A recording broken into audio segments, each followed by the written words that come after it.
Stay with me here. We just received new video that actually shows this subject right here on the screen approaching the home of Nancy Guthrie.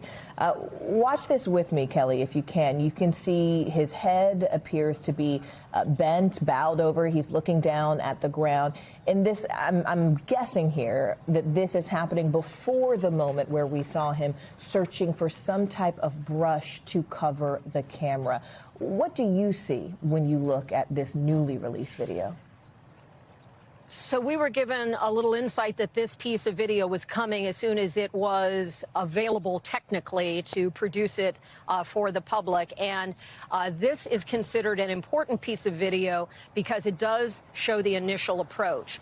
The head bowed might suggest an awareness of a camera. Now, many people have cameras, so it may not be as specific to Nancy Guthrie's home awareness, but so many people, they're almost ubiquitous now, where people have some type of doorbell camera. But an awareness, there could be a camera as the individual is approaching the home. Again, that shows a consciousness of some misdeeds in the works here, and maybe a specific awareness, certainly a preparation for wanting to evade detection and then ultimately, as we saw, dismantle the camera.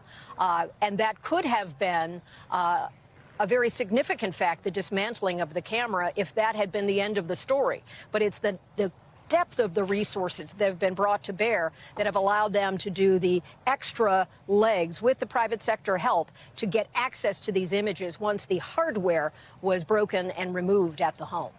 Which is another reminder to the public that we still need your help, even with these images, especially with these images. Officials are asking anyone from the public who has any information, no matter how big, no matter how small, if anything seemed potentially even off to you, to please contact the FBI tip line. You can contact the Pima County Sheriff's tip line. You can even place an anonymous tip for anonymous reporting. They're at 88crime.org, or that number you see there on the bottom of your screen. We thank you for watching, and remember, stay updated on breaking news and top stories on the NBC News app or watch live on our YouTube channel.